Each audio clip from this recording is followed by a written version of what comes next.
The Japanese pilots scanning the Pacific sky that morning had no idea death was already above them, hiding in the blinding glare of the sun. For months, they'd dominated these skies, their Zeros untouchable, their formations unbreakable. But something new had arrived, something with bent wings and a thunderous roar that would haunt their nightmares. The Americans called them Corsairs. The Japanese survivors would call them something else entirely, monsters that fell from heaven itself. In seconds, entire squadrons would be torn apart by shadows, moving faster than anything should move, screaming down at 500 miles per hour before vanishing back into the sun. The sound alone made grown men freeze, a whistling shriek that meant death was already upon them. But here's what history never told you. The Americans flying these machines were terrified too. They were barely out of their teens, given a weapon so powerful it changed everything about aerial combat. What happens when young men are handed the power to kill from a place where they can't be touched? And why did the pilots who survived both sides spend decades trying to forget the same haunting sound? The morning of February 17th, 1944, began like countless others for Lieutenant Takeo Tanamizu. At 24 years old, he had already survived more aerial combat than most pilots see in a lifetime. His Mitsubishi Zero, bearing the rising sun on its fuselage, lifted off from Rabaul's battered airstrip just as dawn painted the Pacific horizon in shades of gold and crimson. For 2 years, Tanamizu and his fellow pilots had been the apex predators of these skies. The Americans threw everything at them: Wildcats, Hellcats, Warhawks, and while these planes were dangerous, they were known quantities. They fought the way fighter planes were supposed to fight, turning, climbing, diving in elaborate aerial dances where skill and instinct determined who lived and who died. But this morning felt different. Tanamizu would later describe it in his memoirs as a sensation he couldn't shake, like being watched by something you couldn't see. The radio chatter among his squadron was normal at first. They climbed to 18,000 feet, their usual patrol altitude, eyes scanning for the American bombers that had been hammering Rabaul for weeks. The sun climbed higher behind them, its glare turning the eastern sky into a wall of blinding light.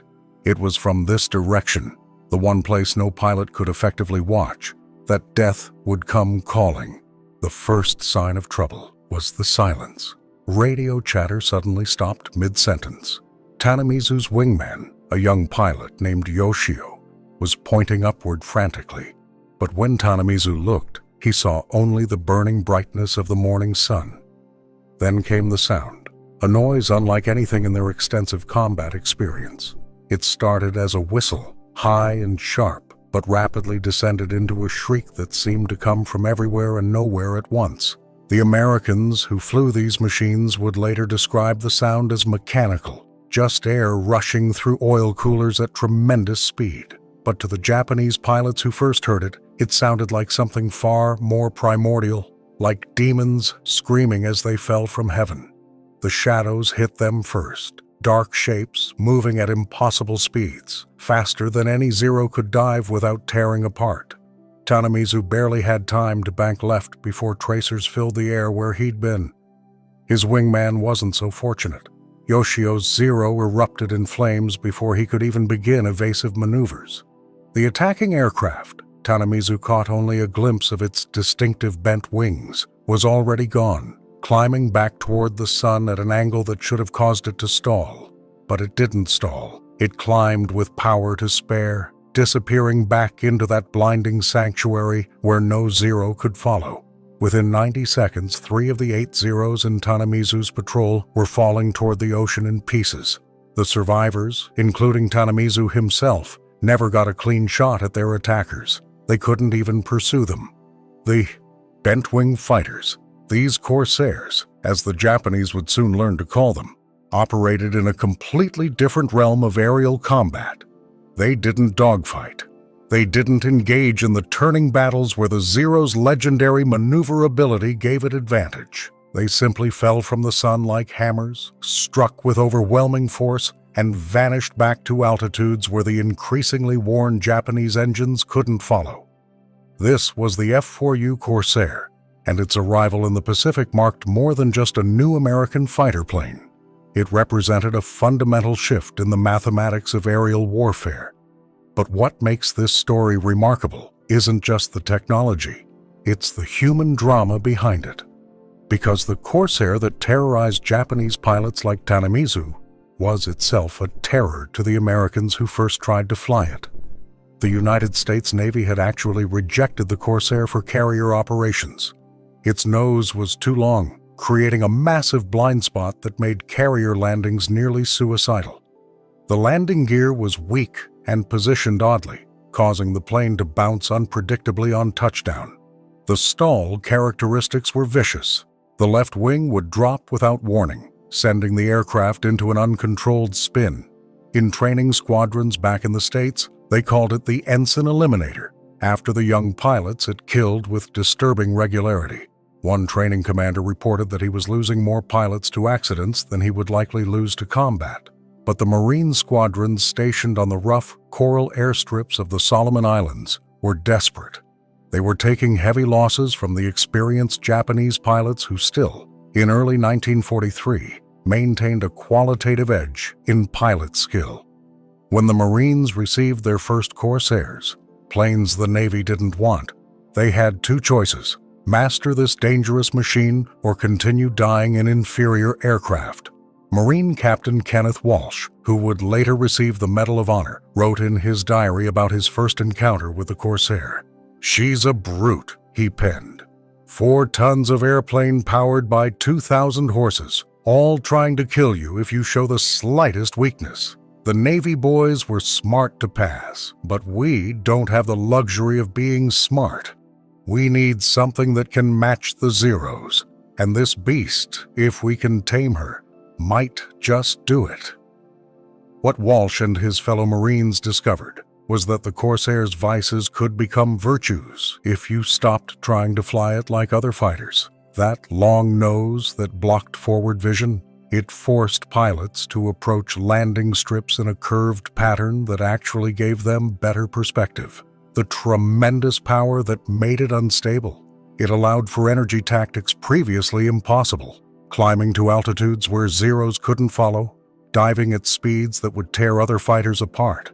That distinctive whistle caused by air rushing through the oil coolers? It became a psychological weapon, announcing death's arrival to enemies below. The transformation didn't happen overnight. Marine Fighting Squadron 124, one of the first to receive Corsairs, spent months developing entirely new tactical doctrines. They threw out the handbook on traditional dogfighting. Instead of turning with Zeros, a fight they would lose, they developed what they called boom and zoom tactics. Climb high, higher than the Japanese expected or could easily reach. Use the sun for concealment. Dive at tremendous speed. Fire a burst, and regardless of whether you hit or missed, keep diving. Use that speed to climb back to altitude. Never ever turn with a Zero. Never give them a fight on their terms. The Japanese, for their part, weren't ignorant of the Corsair's existence. Declassified intelligence documents reveal that by late 1943, Japanese naval commanders had fairly accurate technical specifications of the F-4U. They knew its top speed, its service ceiling, its armament. What they didn't anticipate, what they couldn't anticipate given their own doctrine and culture, was how ruthlessly and efficiently the Americans would exploit these advantages. Commander Saburo Sakai, Japan's legendary ace with 64 confirmed kills, would later write about the fundamental miscalculation. We knew about the Corsair's speed and power, but we assumed the Americans would try to fight with it the way one fights, with honor, face to face, skill against skill. We never imagined they would refuse to fight at all, that they would turn aerial combat into an assassination. The transformation of the Corsair from a Navy reject to the Pacific's most feared fighter didn't happen in American factories or training fields.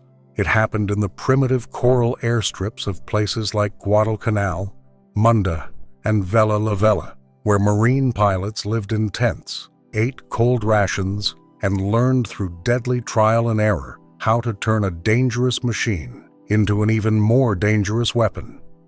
Marine Captain Robert Hansen was 24 years old when he took command of a Corsair squadron in late 1943. The son of Methodist missionaries, Hansen had been raised in India before returning to America for college. His letters home, preserved in the Marine Corps Museum archives, provide a remarkable window into the mind of a young man grappling with the terrible efficiency of what he was being asked to do. "Dear Mother," he wrote in January 1944, "you taught me that all life is sacred. Yesterday I shot down 3 Japanese planes in less than 5 minutes. I never saw the pilots' faces. They were just silhouettes in cockpits that became fireballs. We dove on them from so high they looked like toys. There is no honor in this, only arithmetic. 3 of them. None of us. The math of survival." Hansen wasn't alone in his moral struggles. The Corsair pilots were developing tactics that violated every traditional notion of fair combat. They would position themselves in the sun's path at dawn, when it sat lowest on the horizon and created the most blinding glare. They would climb to 30,000 feet, an altitude that left Japanese pilots gasping in their unpressurized cockpits, and wait. When Japanese formations appeared below, the Corsairs would roll inverted and dive, reaching speeds that exceeded 400 miles per hour, sometimes pushing close to 500. At these speeds, the distinctive whistle became a roar that could be heard from over a mile away. But here's what the history books rarely mention. The Americans deliberately enhanced this sound. Declassified Marine tactical reports from 1944 reveal that pilots were instructed to dive at specific angles that would maximize the acoustic effect. Some squadrons even modified their oil cooler inlets slightly, not enough to affect performance, but enough to make the whistle louder, more terrifying. They painted shark mouths on the noses of their Corsairs, demon faces on the engine cowlings. This wasn't just decoration. It was psychological warfare, designed to create maximum terror in the seconds between when a Japanese pilot heard the whistle and when the bullets arrived. The Japanese called them Whistling Death, a name that carried both fear and a grudging respect. Lieutenant Commander Yasuhiko Kuroe, a Zero pilot who would survive 76 combat missions, kept a private journal that wasn't discovered until his family donated it to researchers in 1995. His entries from early 1944 paint a picture of mounting psychological strain. February 3rd, we scan the sun until our eyes burn and see spots even after landing. Still, they come from where we cannot see. February 11th, Yamamoto refuses to fly anymore. He says he hears the whistling even when sleeping. Command calls him a coward. Those of us still flying know better. February 19th. Today I understood true helplessness. We climbed to engage bombers. The Corsairs were already above us, always above us. We are samurai fighting ghosts. The tactical revolution went deeper than just altitude advantage. Marine pilots developed what they called sun runs. Coordinated attacks where entire squadrons would stack themselves at different altitudes along the sun's path. As the first group dove and climbed away, the second was already falling. To the Japanese below, it seemed like an endless stream of attackers, all coming from that one blind spot they couldn't defend. Lieutenant Eugene Valencia, who would become an ace with 23 victories, described the tactic in a post-war interview. "We turned the sun into our aircraft carrier. We'd launch from it, strike, and recover back to it. The Zeros would try to climb up to us, but by the time they got close to our altitude, they were slow, struggling, their engines overheating. We'd just climb a little higher and set up another run. It wasn't sporting, but sport wasn't the point. Going home was the point." The Japanese response to this new threat revealed a command structure trapped between tactical reality and cultural ideology. Younger pilots began advocating for their own energy tactics, avoiding turning fights, using hit-and-run attacks, essentially copying what the Corsairs were doing. But senior commanders, raised in the tradition of warrior honor that prized direct combat and individual skill, initially refused to abandon their doctrine. Captain Minoru Genda, the brilliant tactician who had planned the Pearl Harbor attack, found himself caught in the middle of this debate. In a 1969 interview, he reflected on the dilemma. We were asking our pilots to die beautifully in turning fights, while the Americans were teaching theirs to kill efficiently. Our pilots were artists. Theirs had become engineers.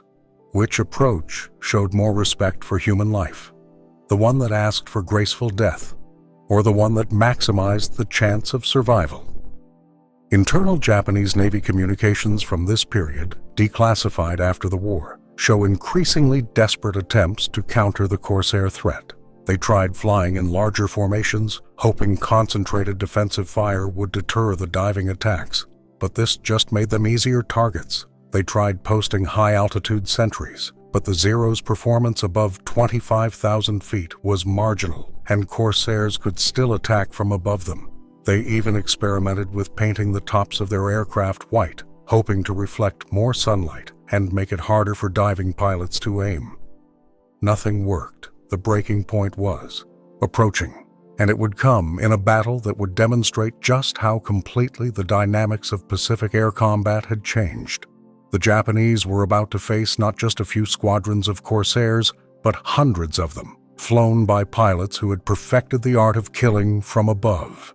The stage was set for what historians would later call the Great Marianas Turkey Shoot, though that name itself reveals how one-sided the battle would become. But before we reach that climactic battle, it's important to understand the human cost of this technological and tactical revolution, because behind every Corsair pilot diving from the sun was a young American who had to live with what he was doing. And beneath them, in those burning Zeros, were young Japanese men whose courage and skill meant nothing against an enemy they couldn't reach. Lieutenant James Sweat, who would shoot down 7 Japanese planes in a single mission, wrote to his wife about a moment that would haunt him for decades. "I dove on a Zero today, fired a burst, and watched it catch fire. As I pulled up, I passed close enough to see the pilot trying to bail out. His canopy was jammed. He looked right at me, this boy who couldn't have been older than me, and he waved, not angry, not pleading, just acknowledging, like he was saying, 'You got me.' I waved back. What else could I do? Then I climbed back to altitude to do it again. This is what war has made us, professionals at creating tragedy." June 19th, 1944. The date would become infamous in Japanese naval aviation history as the day their air power effectively died. The Americans would call it the Great Marianas Turkey Shoot, a name that captures the one-sided nature of the slaughter, but obscures the human tragedy that unfolded in the skies over the Philippine Sea. This was the day when all the advantages of the Corsair and its stable mate, the Hellcat, combined with American tactical innovation and Japanese strategic desperation to create the most lopsided aerial battle in history. The Japanese had assembled their largest carrier air fleet since Pearl Harbor, 9 carriers with over 400 aircraft. These weren't all rookies, despite what popular history often claims. Yes, their most experienced pilots were gone, but men like Lieutenant Saburo Ito had over a year of combat experience. He had survived Guadalcanal, Rabaul, and a dozen other battles. In his final letter to his wife, discovered after the war in a waterproof pouch recovered from the sea, he wrote, "Tomorrow we face the American fleet. I have no illusions. Their new planes climb above us, dive faster than us, and their pilots no longer make mistakes. But I am samurai. I will meet my fate in the sky, where I belong." The Americans had 15 carriers and nearly 900 aircraft, but the numbers alone don't tell the story. By June 1944, American pilots were arriving in the Pacific with over 300 hours of flight training. They had practiced the boom and zoom tactics until they were second nature. They had been taught to ignore every instinct about fair fighting and to embrace what their instructors called energy management. Always be higher, always be faster, never give the enemy a fair shot. Commander David McCampbell, who would become the Navy's top ace, briefed his pilots the night before. "Gentlemen, tomorrow the Japanese are going to come at us with everything they have. They'll try to dogfight. They'll try to draw you into turning battles. Do not take the bait. Climb, dive, shoot, and climb again. If a Zero gets on your tail, don't try to outturn him. Dive away and let your wingman clear him off. This isn't about being heroes. It's about mathematical certainty. Do what we've trained to do, and we'll destroy them. The battle began at 10 a.m. when Japanese scout planes found the American fleet. Admiral Ozawa launched his attack in 4 waves, holding nothing back. The first wave of 69 aircraft ran into a wall of nearly 200 Hellcats and Corsairs, stacked at altitudes from 20,000 to 30,000 feet.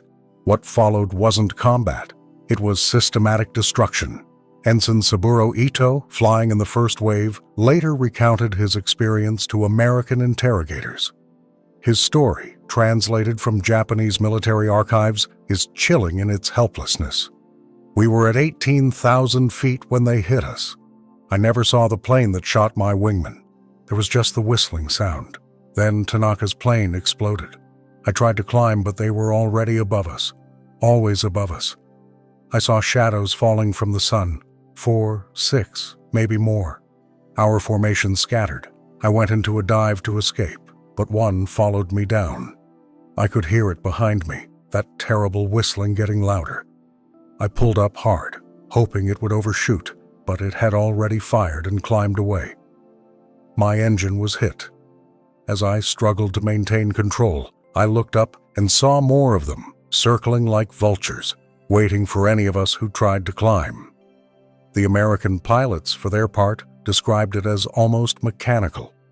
Lieutenant Alex Fratziu, who shot down 6 Japanese planes that day, said in his after-action report, "It was like a training exercise. They came in at predictable altitudes, flying straight and level. We'd dive on them from behind and above, fire a burst and zoom, climb back to altitude. By the time they realized they were under attack, we were already gone. Some tried to dogfight, turning hard to get on our tails, but we just kept our speed up and climbed away. They couldn't follow." But amid this tactical dominance, moments of humanity broke through. Lieutenant Junior Grade Spiderweb was diving on a Japanese bomber when he saw something that made him hesitate. Through his gun sight, he could see the rear gunner, a boy who looked no older than 17, frantically trying to clear a jammed gun. Their eyes met for a fraction of a second. Webb fired anyway. He had to, but he would later write, "I saw his face go from terror to resignation to something almost like peace, all in the split second before my bullets hit. He knew it was over.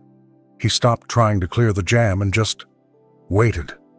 I've killed the enemy before, but this was the first time I killed a person." The Japanese launched 4 waves that day. Of the 373 aircraft they sent against the American fleet, 243 were shot down. The Americans lost just 29 planes, and many of those were operational losses, running out of fuel or crash landing, rather than combat losses. The kill ratio was beyond anything seen before in aerial warfare, but the numbers don't capture what it was like for the Japanese pilots who survived. Lieutenant Commander Yasuhiko Kuroe, flying in the 3rd wave, managed to return to his carrier. His account, recorded years later, describes a hell in the sky. "We entered clouds of our own burning planes. I flew through smoke that had been my squadron mates. The Americans were invisible until they were killing us. We could hear them, that whistling death sound from every direction, but we couldn't see them until their tracers were already hitting our planes. I watched my best friend Yoshida try to ram an American fighter. The Corsair simply rolled away and climbed. Yoshida flew into empty air and then was shot down by another American he never saw. The 4th wave never even reached the American fleet. They were intercepted 50 miles out and destroyed almost to the last plane. One Japanese pilot, Ensign Takeshi Ogawa, whose plane was too damaged to return to his carrier, made a choice that exemplified the impossible position these men found themselves in. Rather than ditch in the ocean or attempt a suicidal ram, he flew his damaged Zero alongside an American destroyer and waggled his wings, the universal sign of surrender. The destroyer held fire. Ogawa then performed a series of aerobatic maneuvers, loops, rolls, a perfect hammerhead stall, before diving his aircraft into the ocean. The American sailors who witnessed it understood. He was saying goodbye to flying, to life, on his own terms. It was the only control he had left. Admiral Ozawa, watching the remnants of his air fleet return, reportedly said to his staff, "The war is over. We just haven't admitted it yet." He was right. Japan would never again launch a major carrier offensive. The pilots who didn't return that day took with them the last vestiges of Japanese naval aviation expertise. But the story doesn't end with victory and defeat, because the American pilots who had participated in this overwhelming victory would carry their own burdens. Many reported nightmares about the battle, not about being shot down, but about the ease with which they had killed. The Corsair had given them such an overwhelming advantage that combat had become execution. They had been turned into supremely efficient killers, and that efficiency came with a psychological cost that wouldn't be fully understood until years after the war. The months following the Marianas Turkey shoot saw the Corsairs' dominance reach its zenith. By late 1944, American pilots weren't just winning. They were hunting. The kill ratios climbed from 8-1 to 12-1. Some squadrons went weeks without losing a single pilot while devastating what remained of Japanese air power. But this overwhelming superiority brought with it a moral weight that many pilots struggled to carry. Captain Robert Hansen, the missionary's son turned ace, was shooting down Japanese planes at a rate that seemed impossible just a year earlier. In January 1945, he destroyed 20 Japanese aircraft in just 6 missions. His letters home became increasingly troubled. "Mother," he wrote 3 weeks before his death, "I've become very good at arithmetic. 25 confirmed kills, they tell me, like it's a baseball score. But each number was a man. I see them sometimes when I close my eyes. Not their faces, I never get close enough for that. But their planes falling, burning, breaking apart. Young men like me who simply had the misfortune of being born on the other side of the ocean. Pray for my soul, Mother. I fear I'm losing it one victory at a time." Hansen would die not in combat with Japanese fighters, but strafing ground targets at Cape St. George. His Corsair was hit by anti-aircraft fire, a single lucky shot that brought down one of America's greatest aces. His wingman reported that Hansen could have bailed out over water, but chose to stay with his aircraft to avoid hitting a village. Even in death, the missionary's son couldn't entirely silence his conscience. On the Japanese side, the situation had become desperate beyond measure. They were sending up pilots with less than 100 hours of flight training against Americans with 3 or 4 times that much. These young men knew they were being sent to die. Their letters home, collected and translated after the war, are heartbreaking in their resignation and dignity. Ensign Hiroshi Yamada, 18 years old, wrote to his parents, "Tomorrow I will fly against the Americans in their bent-wing fighters. I have seen them only once, diving from the sun like demons. They killed 3 of my instructors in less than a minute. I am not afraid to die for the Emperor, but I am sad that my death will accomplish nothing. The Americans no longer fight us. They simply erase us from the sky. Tell my younger brother to study engineering, not flying. The age of the warrior pilot is over. The Americans have machines and mathematics now." It was in this context that one of the war's most remarkable encounters occurred. On February 14, 1945, Valentine's Day, Lieutenant James Swett found himself in a situation that would haunt him for the rest of his life. Leading a division of 4 Corsairs, he spotted a lone Zero flying at low altitude, clearly damaged and trying to make it back to base. The Zero pilot had seen them. He waggled his wings and began a slow turn toward the nearest Japanese-held island. Swett could have shot him down easily. One burst from 2,000 feet and the Zero would have disintegrated. Instead, something made him pause. He pulled alongside the Zero, close enough to see the pilot clearly. It was a young man, possibly still a teenager with blood visible on his flight suit. The Japanese pilot looked at Swett and, inexplicably, smiled and saluted. I don't know why I didn't shoot, Sweat would later tell researchers. Maybe it was because he was already beaten. Maybe it was because I'd killed so many that day already.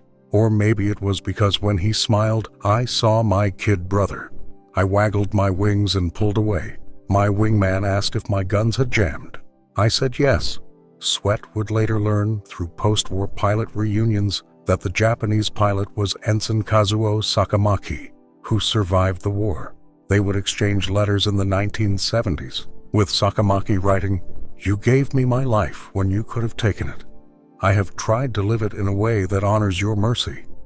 But such moments of humanity were rare. More common were the nightmares that plagued pilots on both sides. American pilots reported dreams where they were the ones being hunted from above, unable to see their attackers. Japanese pilots who survived spoke of hearing the Corsairs whistle long after the war ended, phantom sounds that would make them duck even decades later. The psychological impact was studied by U.S. Navy psychiatrists even during the war. A classified report from 1945, declassified in 1985, noted, "Pilots operating the F-4U Corsair exhibit significantly higher rates of combat fatigue than those flying other aircraft types. This appears related not to danger. Corsair pilots have the lowest casualty rates, but to the nature of their combat. The overwhelming tactical advantage of the aircraft has transformed air combat from a contest of skill to an exercise in execution.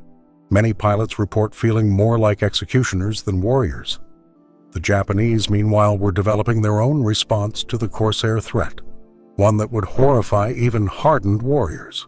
If they couldn't match the Americans plane for plane, pilot for pilot, they would turn their aircraft into guided missiles and their pilots into human bombs. The kamikaze was born partly out of desperation, but also out of a recognition that conventional air combat against Corsairs and Hellcats was simply suicide with extra steps. Vice Admiral Takejiro Onishi, who organized the first kamikaze units, justified it with brutal logic recorded in his personal papers. "We are already asking our pilots to die. Against the Corsairs, a conventional attack is almost certain death with almost no chance of success. A kamikaze attack is certain death with at least some chance of hitting the enemy. The arithmetic is clear, even if the morality is not." The Corsair pilots found themselves facing an enemy that had abandoned all pretense of survival. Lieutenant Vernon Hull described intercepting kamikazes. "It was the most disturbing thing I'd ever done. These weren't fighters trying to fight. They were flying bombs with kids inside. You'd shoot them down, and instead of trying to bail out, they'd try to crash into something, anything, even our wake. One kid, he couldn't have been more than 17. His plane was coming apart, and he was still trying to fly it into our destroyer. I could see him through what was left of his canopy, wrestling with the controls. When his wing came off and he went into the ocean, I didn't feel like I'd won anything.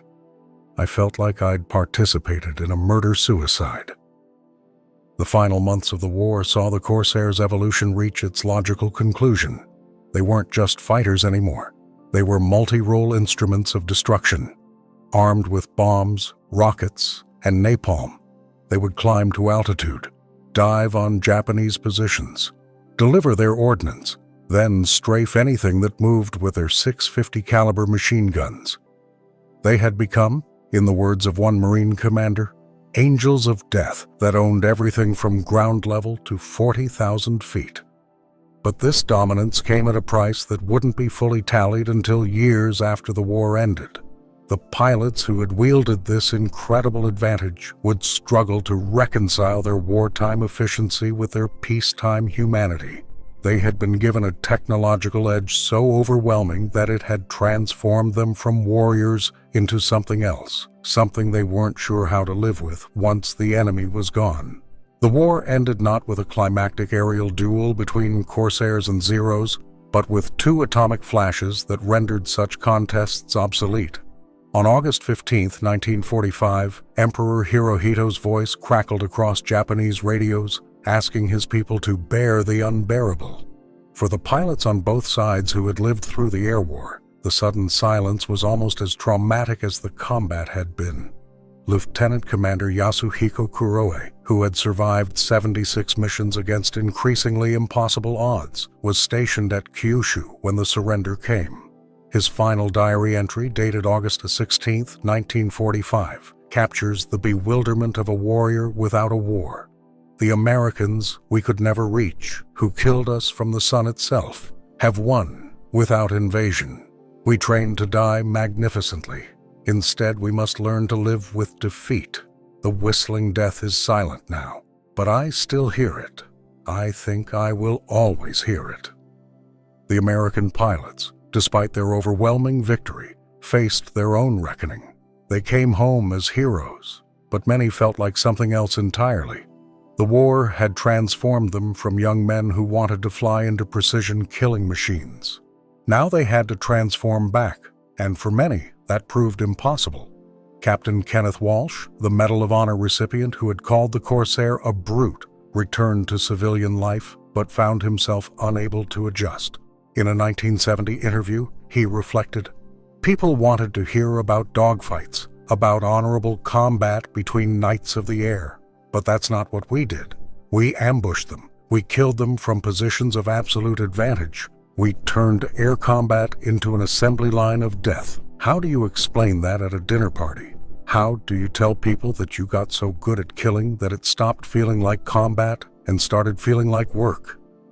The first reunion between American and Japanese pilots took place in 1965, 20 years after the war's end. The meeting, organized by a historical society in San Francisco, brought together former enemies who had tried to kill each other in the skies over the Pacific.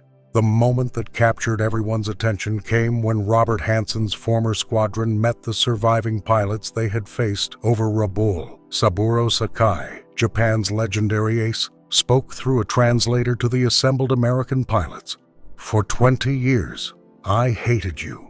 You fought without honor, striking from where we could not see or reach. But now I understand. You fought to survive, just as we did. The difference was that your nations gave you better tools. You were not cowards hiding in the sun. You were young men doing what young men have always done in war, trying to go home." The response came from Lieutenant Colonel James Sweat, now middle-aged and gray. "We thought you were fanatics, throwing your lives away for nothing, but you were just kids like us, doing what you thought was right.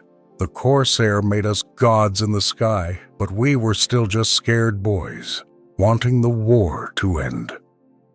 I'm sorry for every one of you we killed. I'm grateful for every one of us who made it home." What followed was remarkable.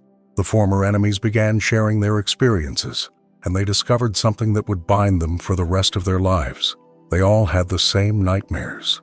The Americans dreamed of being hunted from above, of hearing a whistle they couldn't locate. The Japanese dreamed of scanning the sun until their eyes burned, of shadows falling too fast to evade. They had been on opposite sides of a technological divide, but the trauma was universal.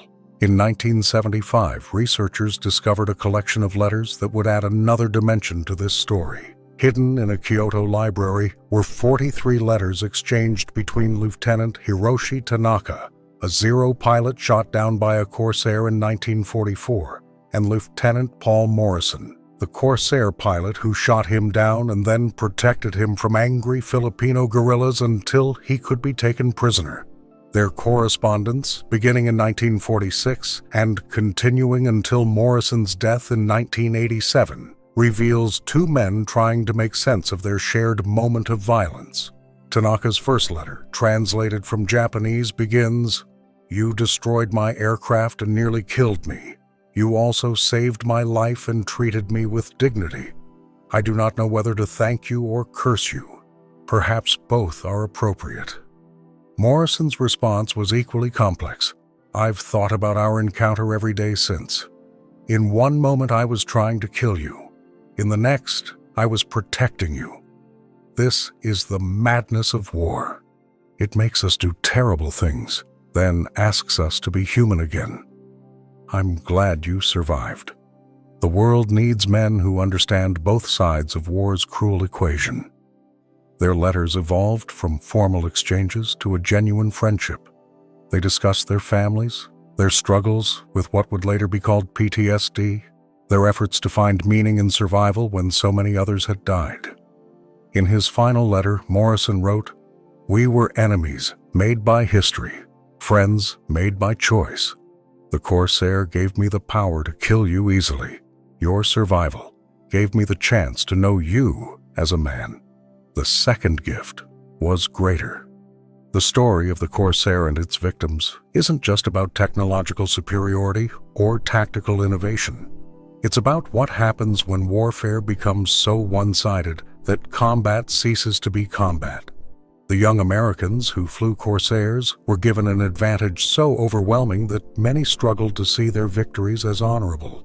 The young Japanese who faced them experienced a helplessness that challenged everything they believed about warrior culture and honorable death.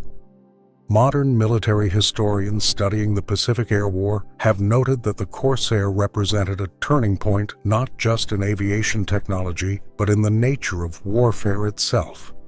Dr. Richard Frank, in his analysis of Pacific War casualties, wrote, "The F-4U Corsair didn't just win battles. It fundamentally broke the covenant of aerial combat. For the first time, technology created such asymmetry that skill became almost irrelevant. The best Japanese pilot in the best Zero stood little chance against an average American pilot in a Corsair who followed his training." This legacy extends beyond World War II. The tactics developed by Corsair pilots, energy management, boom and zoom attacks, refusing engagement except on favorable terms, became the foundation of modern air combat doctrine. Every fighter pilot today learns the lessons written in blood over the Pacific. Altitude is life, speed is life, and fairness is death. But perhaps the most important legacy is the human one. The pilots who survived the war, American and Japanese alike, spent their remaining years trying to ensure their story was told correctly, not as glory or propaganda, but as truth.